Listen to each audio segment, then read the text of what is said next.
Welcome everyone to this episode of Talk of the Town. I'm your host Lauren Reel, and I am so excited because we have a huge variety in our show for you today. We're going to be talking about where you can learn to do glass blowing right here in Madison, about an entertainment institute, and finally we'll be checking in as well with some folks from Monkey Bar Gymnasium learning about functional fitness. And first, I have two fantastic guests joining me today. I have Rachel Butler, the Madison Ballet dancer, and Mike Massey, the composer of Dracula, a ballet that's going to be entering the Overture Center next week. Is that right? That is correct. Well, congratulations to you two for this great show that's coming up. This is very exciting. Thanks. Thank you. So Mike, let's start with how you got involved in writing a ballet, and is this the first ballet you've ever composed? It is the first ballet I've composed. W. Earl Smith, the executive director of Madison Ballet, is a good friend of mine for a long time. And he was going to he always told me the dream he had of doing Dracula, and he was going to do a national search for a composer. And we were having lunch, and I said, well, give me a shot Why at not this. me? Why not me? And he thought I was just a piano player, so I sent him some other examples of stuff I had done, and he called me and said, you're it, let's do it. Plus, we had the advantage of being able to work together very closely. That is great, and yeah, someone he already knows and is familiar with, and this is, what a wonderful way for you to start off too, because this is such a unique ballet to be part of, I can imagine.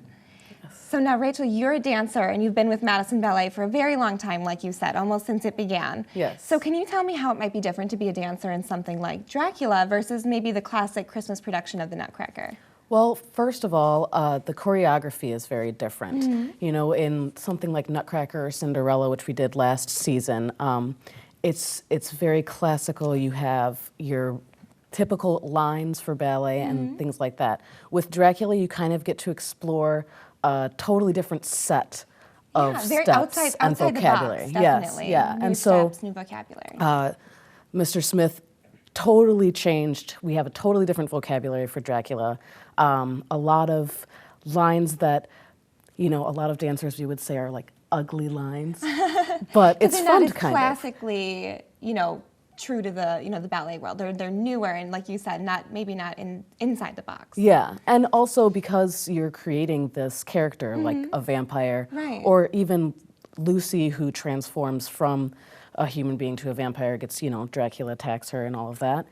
You have to build this totally different style. Yeah, and kind of break the mold and be able to go into these very unique characters for a ballet. Yeah. Well, definitely. that must be really exciting for you to be part of something so different. Yes. To be, learning something new yourself as well. Yes, definitely. It was really fun to, Earl actually created the ballet on a couple of the dancers that are part of the company still, and it's just really fun learning and helping him kind of find this new vocabulary. I can certainly imagine. So, Mike, what are some of the challenges of a live performance? Tempo is the biggest one.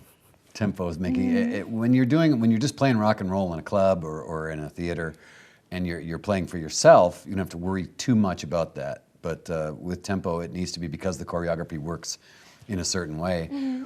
We have to be very cognizant of how that's working. That's probably the biggest challenge. Oh my gosh, I bet. Yeah. I bet. But I'm sure you guys have practiced very hard, and it's going to be spot on. We had our first rehearsal last night, and it was amazing. I bet it was so exciting to see that, what you've composed and all the work you've put in dancing, to see it come to life and do your first. This is the full second rehearsal. run. We did it in 2013 as well. Okay. So I don't, people might think, oh my gosh, they're only rehearsing now, but we know the show relatively well. You're just kind of so. refreshing it in your memories. Absolutely. Yeah. So now, it's coming to the Overture next week, right, Rachel? Yes, it is. And then it's going to be going somewhere else after that, right? Where is it going next? We're actually doing 2 tours of it this season. The first one is going to happen right out of the gate. We're going to do Overture Center straight to the Grand Opera in Oshkosh for 2 shows. And then we have a little hiatus from it. And then in March, we're going to Missouri. So, it should be really fun. Taking a little tour all over. Yeah. Excellent. So let's talk really quick, Mike, about the process that you go through for writing a ballet. How is that different than writing a song? Like you mentioned the comparison between a ballet and a rock song. The beauty of this is that the structures, even though it's a rock song, the structures are very classical. And when we got down to it, the beauty of working with Earl, I mean, he had choreography in mind as we were writing it. And it was, we both talk about it was one of the greatest time periods of our life, that collaboration.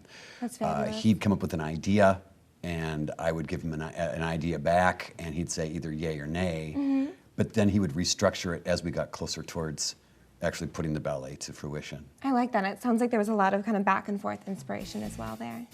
Well, it was a real pleasure to have you both on today. I'm so excited to learn more about Dracula and the fact that it's coming to the Overture next week. You guys can still go buy tickets at home. All the information is going to be right at the bottom of the screen.